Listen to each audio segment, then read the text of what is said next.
Shasta Fire Safe Council Board, and I chair the Outreach and Education meeting. Can you hear? Okay.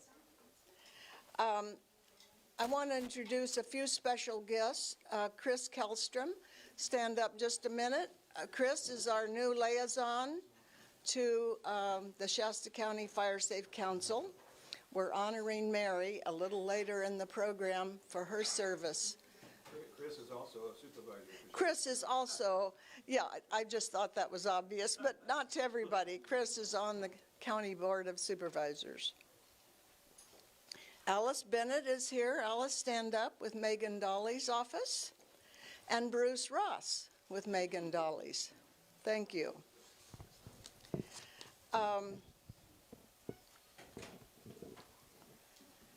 Welcome to our Shasta County Fire Safe Council quarterly public outreach and education meeting and Firewise leaders meeting. What we plan to do today, we're going to update you on some of our accomplishments.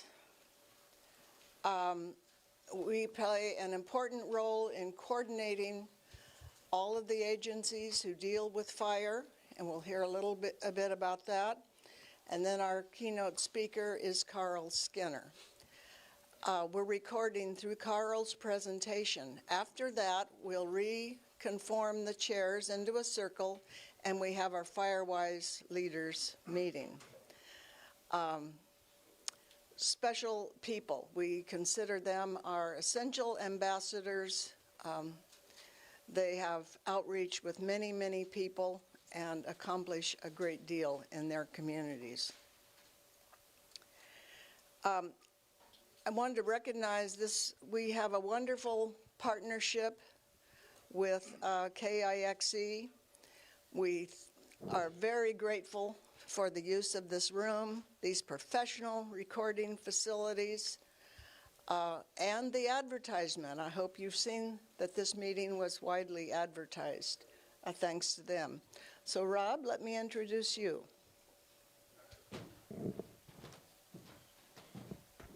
Stand up here and hit my mark in the light. My name is Rob Keenan. I am the general manager here at the station, and I wanted to welcome everybody for showing up today. The main reason I wanted to stand up here is let you know that our facilities are available to service groups. So if you have a nonprofit or a government agency that you want to have people come in and have a meeting and talk, they're open. It's free to anybody to use that way. We have this room here, which is our main studio, and we have a little conference room over here. This is sort of a special thing. We, working with Fire Safe Council, we were going to hold the meeting here, and then I had the crazy idea of, why don't we stream it? So, which adds another layer. And I told people for years that I hate when two events, a live event and a televised event, happens at the same time. But so I'm biting myself here. But once again, welcome to the studio. You'll be able to watch the Carl Skinner presentation and the first hour of this thing on YouTube and on Facebook later. And other than that, I hope you enjoy the station. Thank you. Well, it's a wonderful opportunity to get our message out much more widely. We're extremely appreciative, Rob and KIXE, for what you're doing. I'd like to introduce our Fire Safe Council Chair, Jim Chapin, who will give you a few highlights of our activities and accomplishments.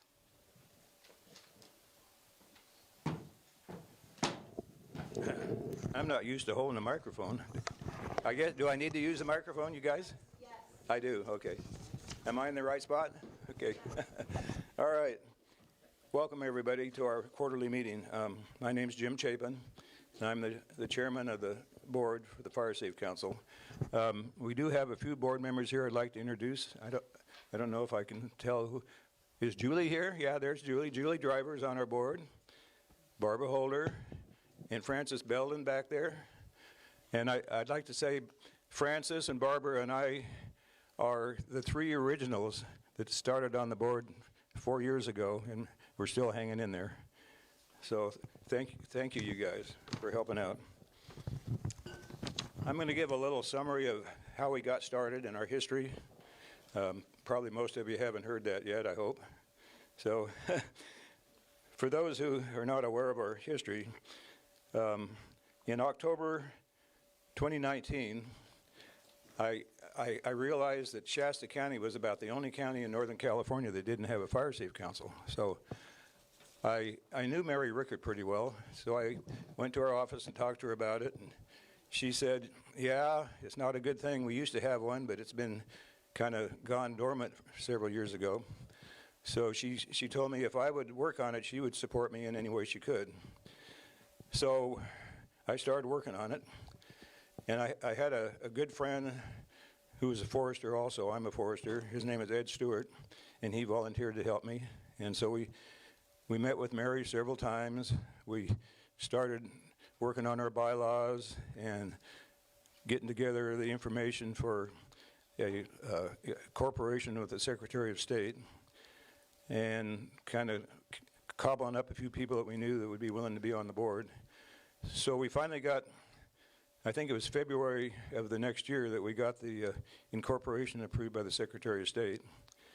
And then I started figuring out what I was going to do, how we were going to get the IRS 501c3, and it was during COVID. So, of course, the government employees weren't working. They were working at home, like a lot of them still are. But anyway, I talked to Mary and I said, we're going to need a few bucks to pay somebody to submit the necessary documents to the IRS, and plus the IRS has a fee also. So she did a little politicking with the county CEO and the other supervisors, and they gave us our first grant, which was $10,000, and that was what we really needed to get moving and get our 501c3. She also helped us get an office. Our first office was out in Palo Cedro at the Shasta County Farm Bureau office. And so if it hadn't been for Mary, I don't know whether I would have been able to accomplish it. But to make a long story short, we finally got our 501c3 about a year later because it was COVID. Nobody was working. So I think it was May of 2021. And then we're off and running. So then we could apply for grants, and we did, and we got some small grants.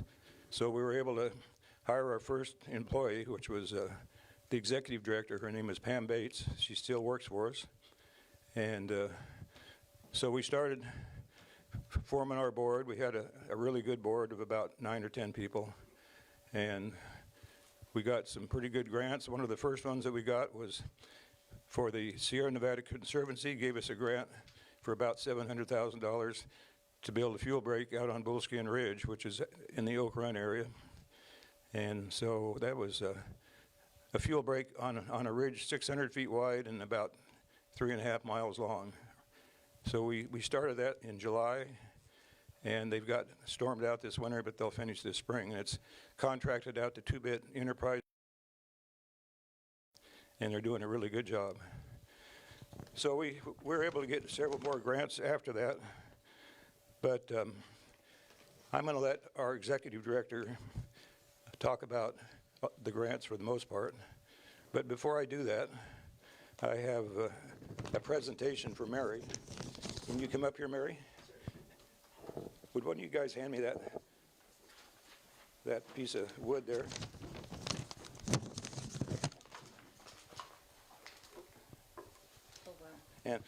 And the folder, not the first one, the second folder. Thank you. Mary? Oops. I got it. Just give me the piece of paper. I don't need the folder. Yeah. Mary, as I said before, you've been very instrumental in helping us get established and continuing to help us grow. So I'm going to get my glasses on and I'm going to read you this letter.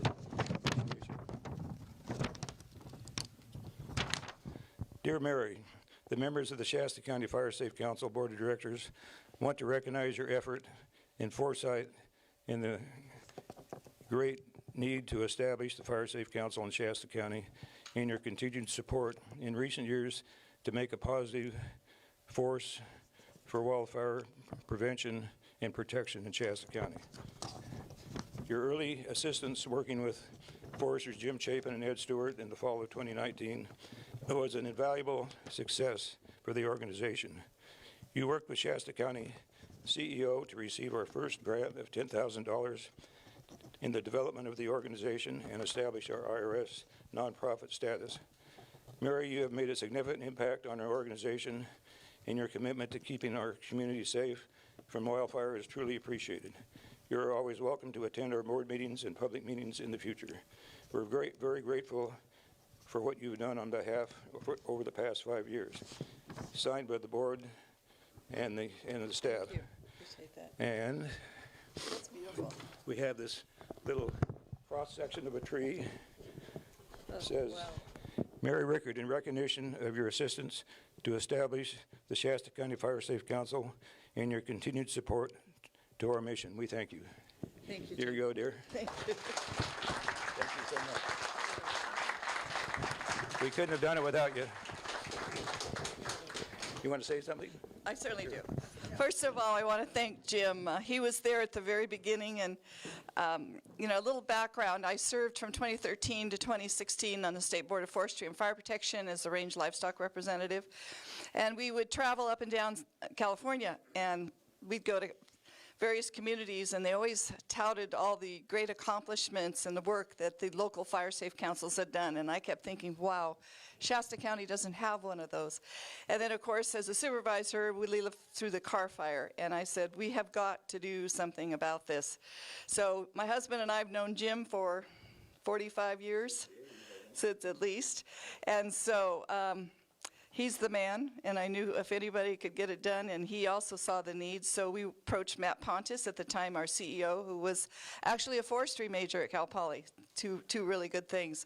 So he was, and he had been instrumental in starting fire safe councils in previous positions.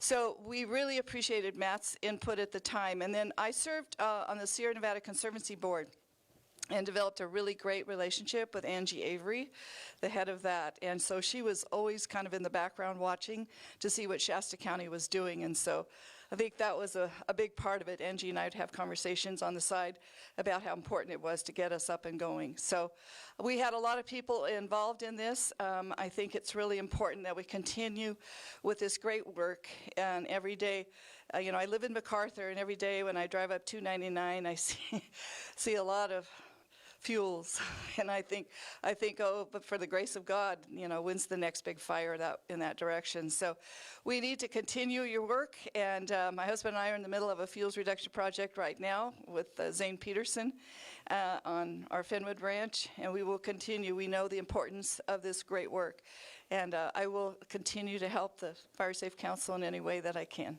So, thank you. Watch your step down. Yes, the importance of this organization is not diminishing, it's ever increasing. We all have a lot of work to do, and we'll be doing some of it together through this council.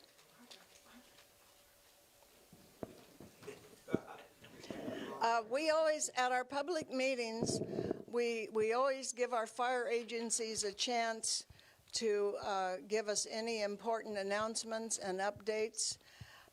So I'm going to turn it over to our Executive Director, Ron Rustin, because a few agencies have requested just a minute or two to give us an update.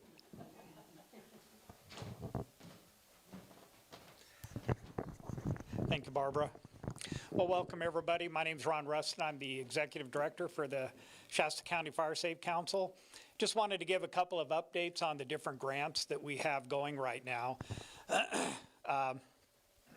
We have our chipping grant is the one that we got through CAL FIRE through the CCI, the Climate Credit Investments program, and it's really taken off and doing well.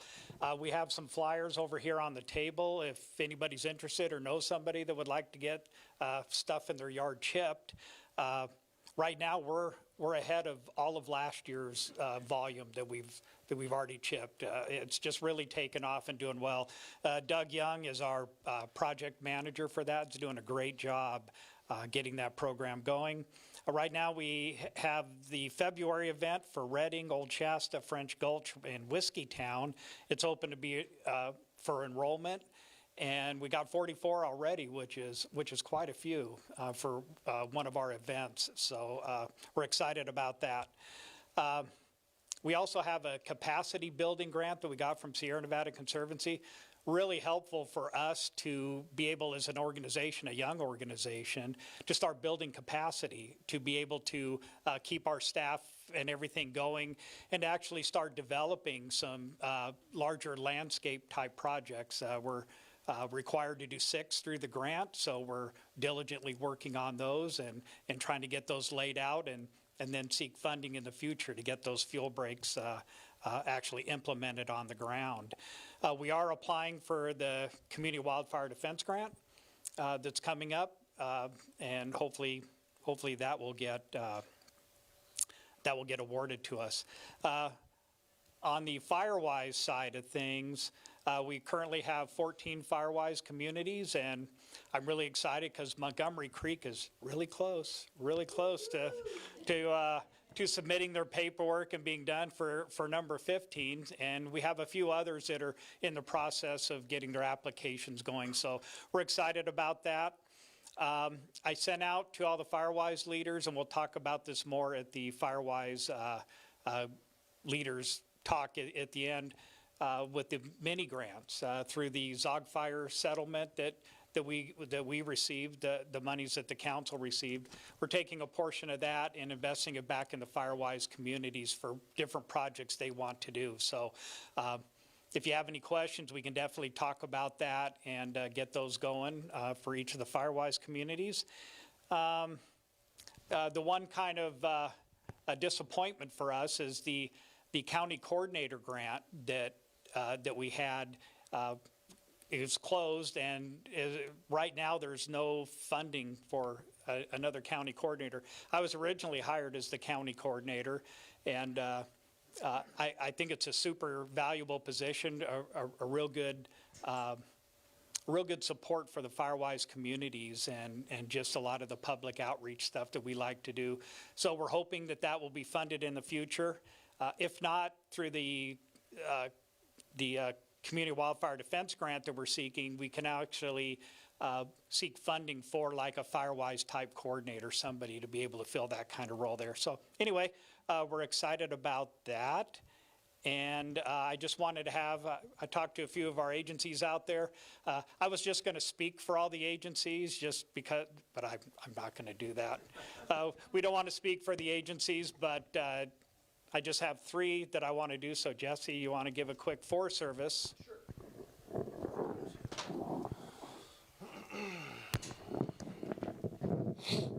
How's it going? My name's Nick Price. I'm a senior fuels technician on the Shasta Lake District for the Forest Service. Just have a few fuels updates for you guys. So late 2024, we completed 1,065 acres of understory burning on the Northwoods, which is like Packers Bay. That all went really smooth. We just worked on amending that burn plan to actually get 2 more units adjacent to private land. So hopefully, with the rain coming in this weekend, we'll probably shift all of our focus back to pile burning. And we've got about 1,300 acres of piles ready to burn for that. And then we've been working with the Western Shasta RCD and contracting, and we've got another 1,000 acres getting cut and piled actively. And that's the whole I-5 corridor from, I guess, Mountain Gate all the way up to Lakehead. Another exciting news for the fuels program for Shasta Lake is we're working on a Type 2 pile burn plan. This is just going to allow us to have more burn days, burn windows. If you guys are from here, it rains seldomly. It rains really hard. We get the north winds, and it dries everything out. And so this burn plan allows us to have more burn days, maybe strategically we'll have lines on the units, so strategically burning it to where we can have more acres accomplished and maybe more people out there. And then just some springtime understory burns were planned, and that's going to be in the Lakehead area, and more stuff to come on that. But I appreciate it. Appreciate your time. Thanks, Nick. Yep. Hey, everybody. My name is Jesse Pinland. I'm a prevention technician on the Shasta Lake District. I recognize a lot of familiar faces around here, so nice to see y'all. I'll be brief. We've got a couple updates.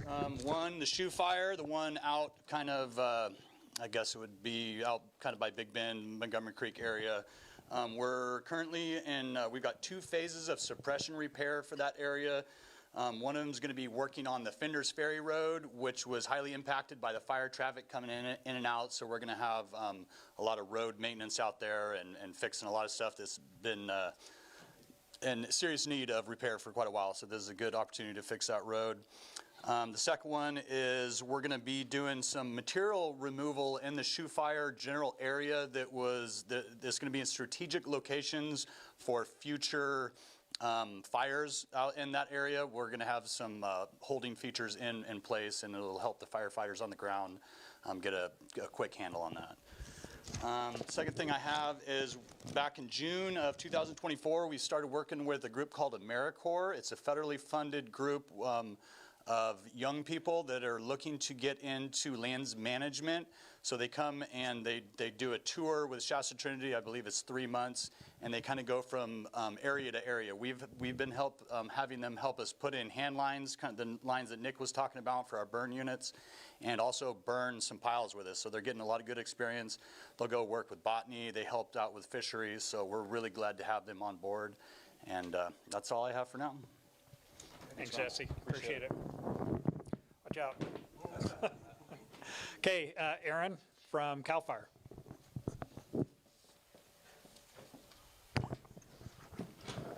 Morning, everyone. My name is Aaron Hathaway. I'm the pre-fire engineer for the Shasta Trinity unit of CAL FIRE.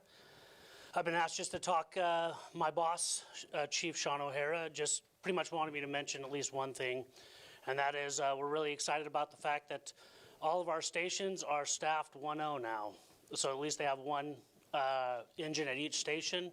So that's much earlier than normal. Typically, we don't bring in that until middle of March, all the way sometimes into April. And so with this, the plan is to hopefully get a lot more fuels management done through the winter. Our engines are currently out working on properties, burning piles, thinning, and then we also have our crews that aren't assigned down south to incidents right now actually working with that too. We were able to accomplish about 140-acre VMP this last week over multiple days, and hopefully we'll be able to continue to see some more of those as weather permits for us here. But yeah, main thing is we're really excited about having this extra staffing this early in the year, and I think it's really going to help us accomplish our goals as far as getting vegetation removal done. So Great, thank you. And last but not least, I got Andrew from the city of Reading.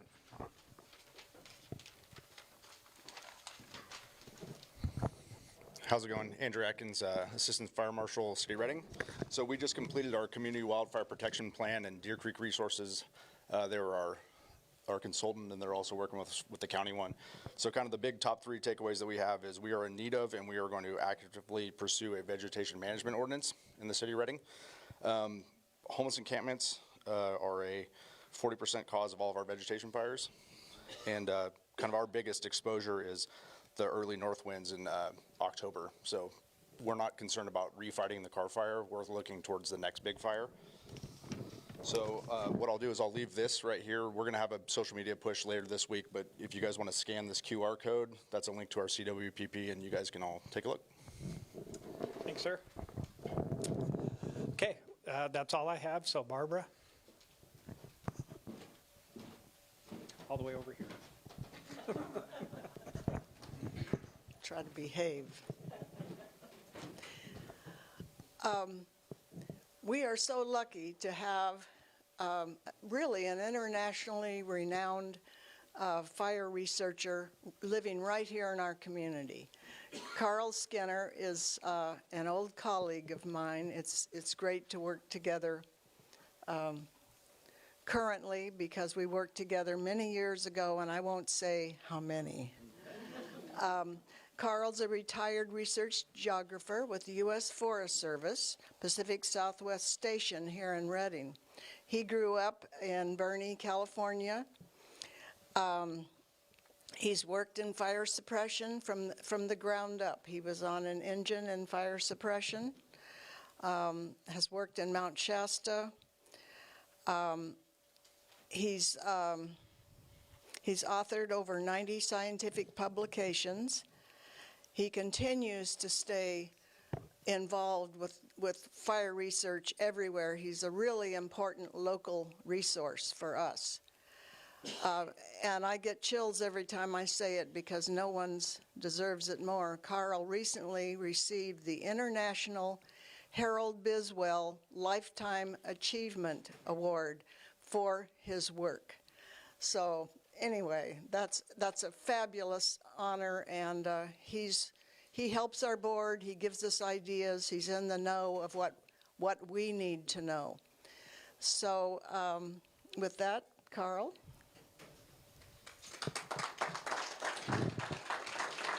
By the way, Harold Biswell was the UC Berkeley professor who first brought the concept of prescribed burning, right? Yes. To California. So that's the name of the award. Let me reemphasize. Hey. After Carl's presentation, we're going to gather the Firewise communities together. We also have a PowerPoint about some recent information from the insurance industry. So, and you're all invited to listen in on those meetings. We have some important topics, but we won't be filming that portion of the meeting. Carl. And I'm not using this. Okay. I'm using this one. Good, no more Because tripping. I do need one more thing down there. The clicker.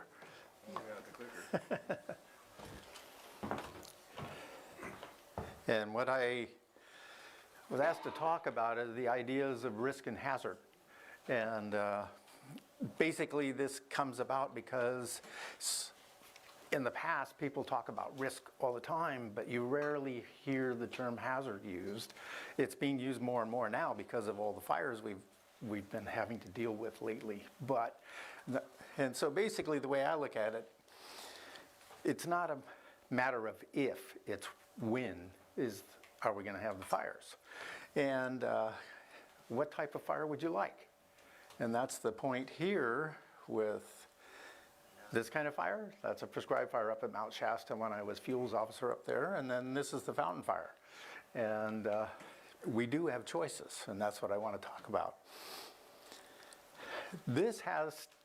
The reason I show this is because this is our general view of fire in our society. We see these big, scary things. This is the fountain fire, the 100-foot tall trees. The flames are going up above the trees and just going crazy. Here's the car fire getting ready to make its big run at Redding, and so forth. But the reason this is our concept of fire is because this is the only thing that's newsworthy. You get something big, dangerous, and that kind of thing, it makes the news. The other kinds of fires don't make the news, and especially when they go right. They only make the news when they go wrong. And so that's what I want to talk about, is that wasn't always the view of fire. We know the indigenous people lived here for thousands of years, and they learned to live with fire very well. They actually used fire as one of their main tools to be able to get the resources that they needed and so forth to live in this environment. And then this was written by John Lyberg, who was a forester assigned to evaluating the forests of the Northern Sierra and the Cascades for becoming national forests back at the turn of the 20th century. And in 1902, he wrote, "The most potent factor in shaping the forest of the region has been, and still is, fire. The general character of the forest, in fact, almost every phase of its condition has been determined by fire." He recognized that back then. course, then he went on to say, but these forests are kind of open.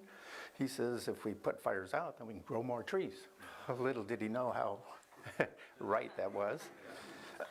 And then this was written by C. Hart Merriam. He was the chief of the Biological Survey at that time in the United States, 1898, and he studied actually in Siskiyou County for a while, and he wrote The Flora of Mount Shasta. And when he was giving us talk in Siskiyou County, he said this: of the hundreds of persons who visit the Pacific Slope in California for summer to see the mountains, few see more than the immediate foreground in a haze of smoke, which even the strongest glass cannot penetrate. And he actually had pictures in his book of The Flora of Mount Shasta of smoke-filled skies and such. But that's because of how often fires used to occur compared to now. Well, we're kind of getting back there, but in a different way. But, and because they were so often, they maintained forests in a different condition than we largely see today. So why so much fire in California? It's because of our climate. We live in a Mediterranean climate. It's actually an unusual kind of climate worldwide. We take it for granted because we live in it. And it's characterized by cool, wet winters. This one's not quite as wet, but so far. But enough moisture to grow a lot of stuff. But we always have a warm or hot, dry summer. And that means we have an annual fire season. And it doesn't matter how much rain you get during the winter. By the time August rolls around, everything can burn. And that's the characteristics of a Mediterranean climate. We also get occasional thunderstorms. So basically, even if people aren't starting fires, Mother Nature's going to do it anyway. And so this is where these red areas are where Mediterranean climates exist. And what's interesting is that over the years you hear about the fires in Greece and Spain and southern France, northern Africa, and also Chile had the fires last year with a lot of structures destroyed and stuff. You always hear about Australia, and then here we are. And this is interesting because a study that was done in the 1990s, that it would be nice if it was updated, but showed that at that time, over 30% of our national wildland fire management expenditures were in that area, which is interesting to think about compared to the rest of the country.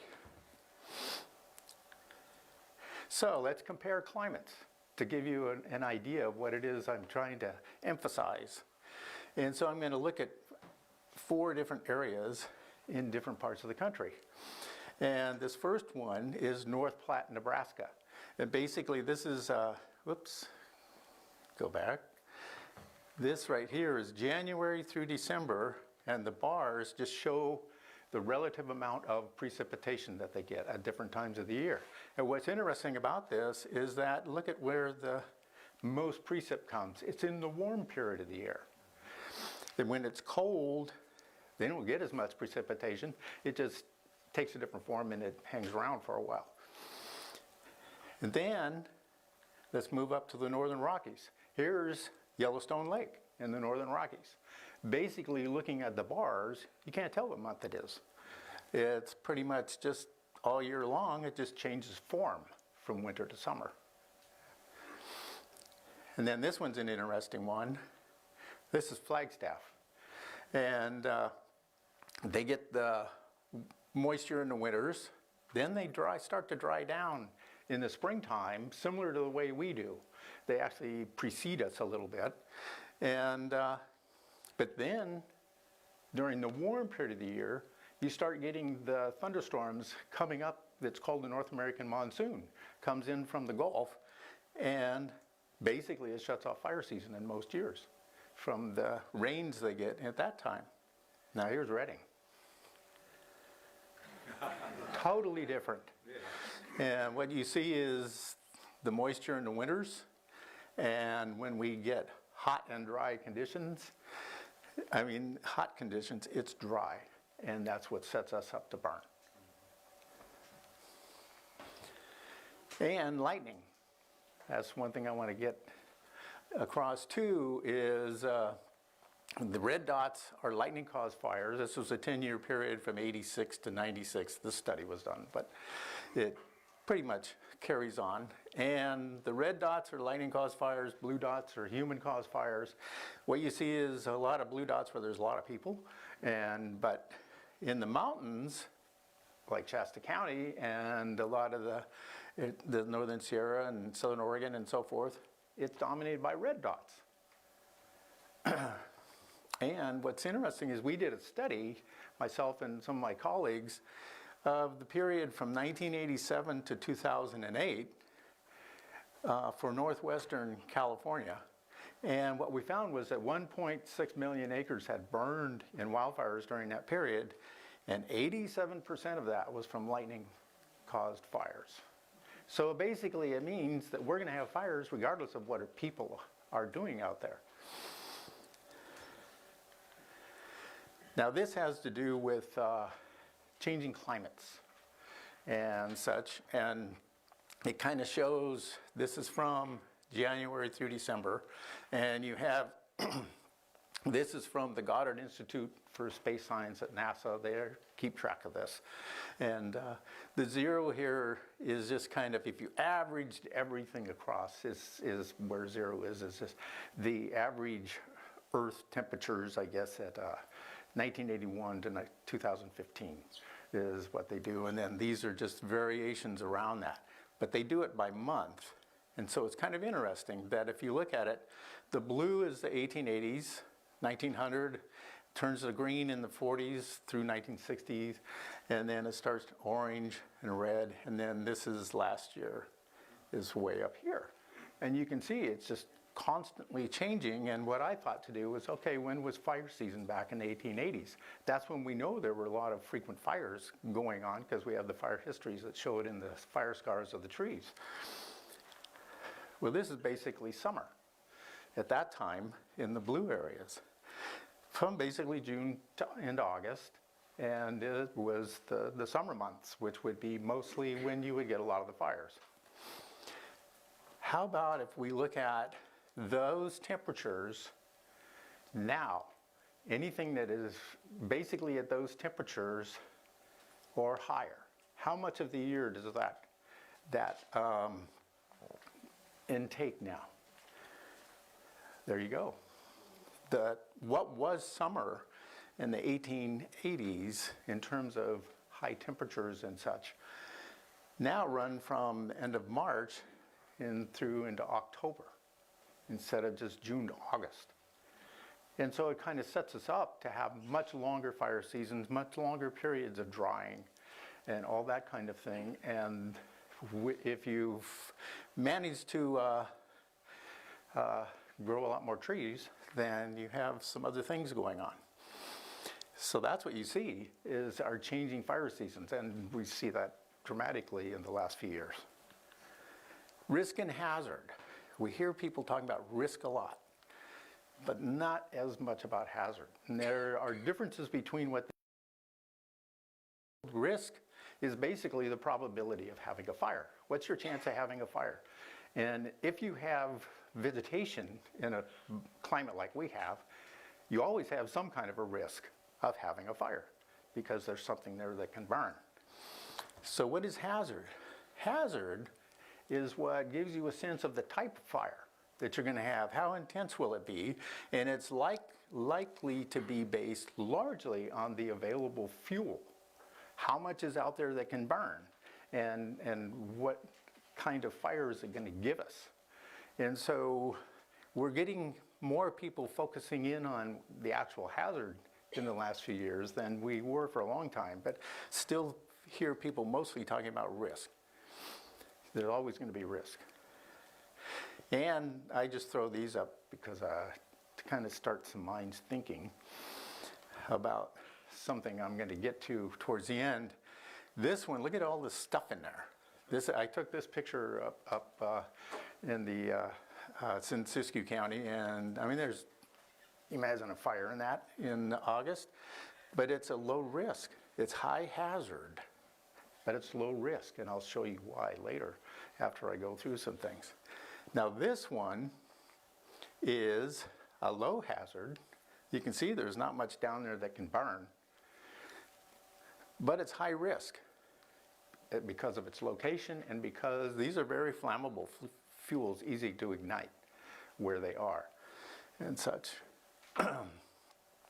So I'll get to this in a little bit because it actually burned in the park fire this last year. So hazard has to do with all this stuff that's growing. And this is just a picture I took along a road that was in eastern Shasta County and along near Old Station. And then it's also high risk because it is near roads and that kind of thing. If not from just the lightning, you also have that. And then this one is also a similar kind of place, and actually both of these areas ended up burning in the Dixie Fire. Then you have this one, which is up near McLeod. Look at all this stuff. And it's high hazard, high risk. It's actually an area where beetles got in and killed a lot of trees that have fallen down and accumulated now. And it's along a road that's between McLeod and a subdivision. That makes it a pretty high risk place too, even if you don't get the thunderstorms coming through. And then throw this one back in as that's low risk, and I'll show you why in a bit. Now let's talk about risk. I already mentioned why this is a high risk, that road and such. But then you get places like this one. This is high risk mostly because it's very flammable, but there isn't a whole lot there that can burn. And then this one is a low hazard, but high risk. And both of these burned in the park fire, by the way. This is actually in Bidwell Park. And then there's this one, low hazard, low risk. This is high elevation up near Mount Eddy in Siskiyou County, and the snows last on and on into the late season there. And then here on the ground, there's actually a lot of bare soil in between the tufts of grass, that kind of thing, because it's hard for things to grow there. So this area is actually a low risk and a low hazard kind of thing. So this is what a lot of people have been trying to do in many ways, is thinning, because you want to get rid of those crown fires. And if you widen the trees up enough, then you don't have crown fires. But look at the ground. What about the surface fuels? They did a pretty good job of thinning here. This is actually a research project, but anyway. But down here, we didn't remove the fuels. We left them there and just did lop and scatter, which is a common thing where you just kind of cut the stuff up and scatter it about and hope it rots. And then there's this, a place that was thinned and then followed with a prescribed burn to eat this stuff up, and left the forest looking like that. Well, we ended up with a fire. And the thinned and unburned places had a tendency to look like this because of all the fuel that was left. And if it was thinned and followed with prescribed burning, it would look like this. And we've actually did another study that was very similar up on the goose nest. The antelope burn went through it, and we had very similar results there as well. So basically, this is the kind of forest that we used to have commonly in California. These open forests that were generated by frequent fires, but of low intensity fires that kind of kept them that way. We've turned our forests into this by trying to remove fire. We've tried that for 100 years, and then we were successful at growing a lot of stuff for a while there. But there's a difference in the way fires burn in these. Fires in that kind of a place have a tendency to burn like this. Fires over here have a tendency to burn like this, because now you have the connection between the surface and it takes it up into the crowns, and that's what can generate the crown fires. And so here's our part of our experiment, because we did different kinds of treatments and we had a wildfire under north wind conditions, 6% humidity, 90 days after the last recorded rain in the area. And in 2002, it was called the Cone Fire. So basically, these areas had been unthinned before the fire came. They had not been treated. And then this one is one of our patches that we had thinned and then followed it up with prescribed fire. The fire, by the way, came from up here, this direction is the way that it came. And what I chose to do was to, on many of these, is go out here and stand on the actual line between the unthinned area and our treated area and take photographs. Take a photograph in the direction the fire came from and turn around and take it in the other direction. And so here's where the fire came from. That's what it looked like. It was burning pretty good. And there's not much that survived in there. It was unthinned, no fuels treatments and such. Here's the one that had been thinned with prescribed burn. And I was just standing in the same place and just turned around 180 degrees. It made a big difference in what that fire could actually do. And here's another example of an area thinned with prescribed burn, and after the fire, there's what it looked like. So, what we've done is changed our forests from something that looked like this. This was in the 1920s. This is basically from the Soil Vegetation Surveys of California. And this is taken up near Hatchet Mountain, is where this one is from. And I went back in the 1980s, this was 1982, and took this picture of what that forest had become over the years. I mean, totally different. And I mean, it's dense enough, it's hard to even walk through it at that time. And it just so happened, 10 years later, we get the fountain fire, and that's in this vicinity. And you can see these are 100+ foot tall trees with flames coming out of the top of them. And so that was the afternoon that the fountain fire burned 45,000 acres in one afternoon. And then 2 years later, that's what it looked like. This. And it's kind of interesting to me, though, that this patch of trees here that survived this whole thing, that's where a fellow and his family lived. And they had their house there, their barns, and some other buildings, and some fields around the house, and they did their fire safe practices. There was nobody there when the fire came through, and yet that patch survived. It's very interesting.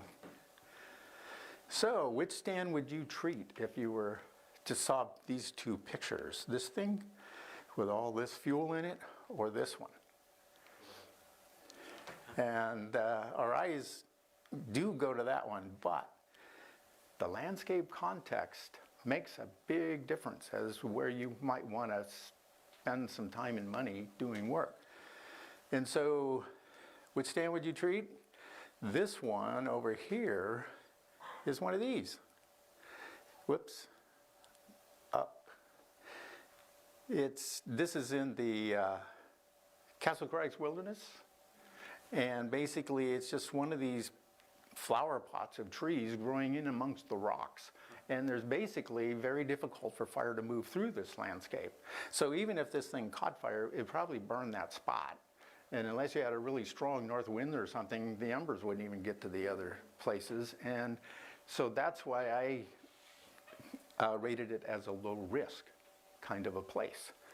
Where this one, this is called the Beaver Creek Pinery, and it's on top of this ridge that's separating two major watersheds that is the most frequently burned area that we could find record of in the Sierra Cascade foothills since our records began.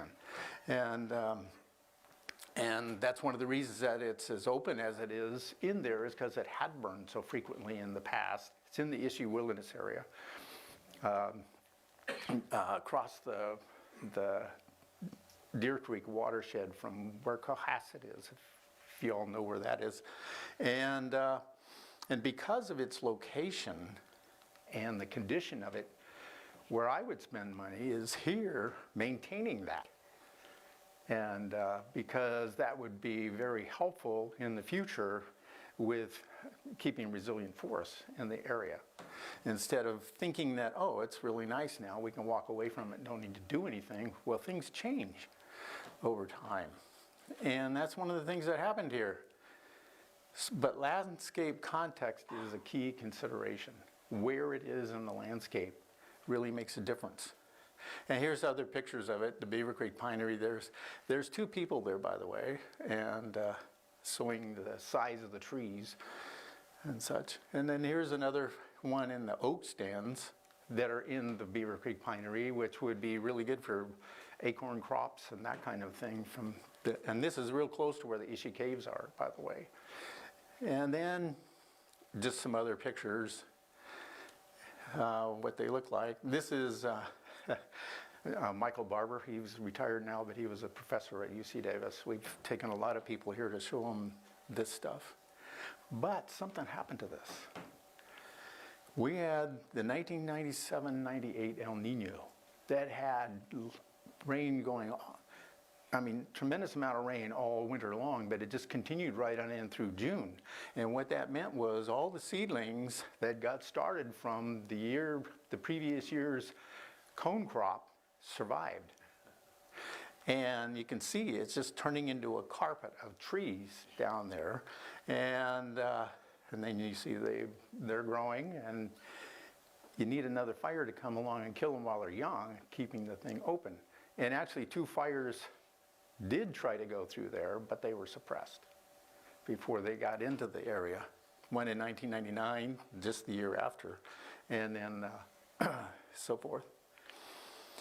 And then just see things collect over the years since the last fire was in 94. And then it just keeps growing. And so then we get the park fire. And my son took this from actually over near Shasta Dam, looking across the valley when the park fire was really going. And he's with CAL FIRE too. And and this area of the Beaver Creek Pinery is up in here, is basically where it is. And so we ended up with this in that area. And you can see all of the brown trees, and especially down in here and such. Eric Knapp took this. He works at the lab I used to work at here in Redding. And this is the Beaver Creek Pinery. And look at all those brown trees. Because of all that stuff that had started to grow in there after the El Nino, and nobody did anything with it to maintain it. And actually they finally got the grant last year to be able to plan and put prescribed fire back in there. It's just the park fire beat them to it. So you can't think something is fixed and walk away from it. It grows, is the idea. So we do have choices. I love this picture. This is from the Klamath Tribe's Natural Resources Department. This is from the Bootleg Fire in Oregon that was at the same time as the Dixie Fire here in California. And what's interesting is you can see up here in this is an area where they hadn't done any treatments at all. You see the black spots that are just totally burned out, and then all the brown trees. And then down here, they had just done the thinning, but hadn't done anything with surface fuels. And then this patch here in the middle had been thinned, followed by prescribed fire. And then this is what we ended up with in that area, which I thought was really interesting that they showed this. This comes from a newsletter called Wildfire Today that I keep track of. So we do have choices, but the point is having no fires is not one of those choices. We are going to have fires one way or the other. And based on that, I wanted to show this. And this is actually in Baja, in the mountains of Baja. I've done work down there too, because their forests, look at this. They're in really good condition, similar to what a lot of our forests probably originally looked like. They have the same species we have. These are up in the mountains it takes about 3 hours out of Ensenada up into the mountains to get to these. But it's a really interesting place, and they were in the process of redoing their fire management plan for this. It's a national park, Sierra de San Pedro Martir, and one of their biggest national parks. This fellow here is a professor at the university in Ensenada, and he's the one that invited this Scott Stevens from Berkeley, Hugh Safford from UC Davis, and then Jan Van Wagendonk and myself. We were the ones that were invited to come down and work with them on their plan. And they have the park superintendent and their fire people from Northern Baja and such. It was a very interesting week. And then I asked Yaram, I said, why the push all of a sudden to redo your fire management plan?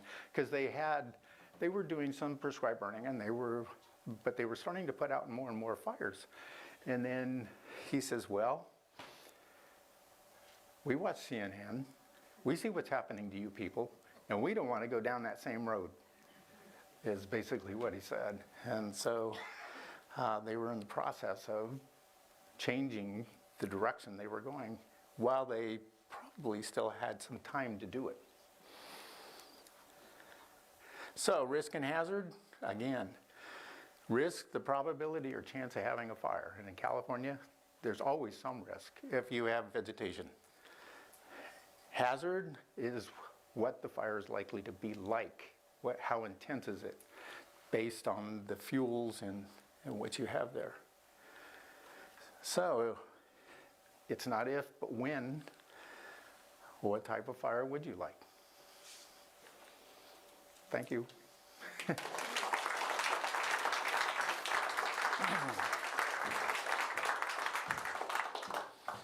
mic?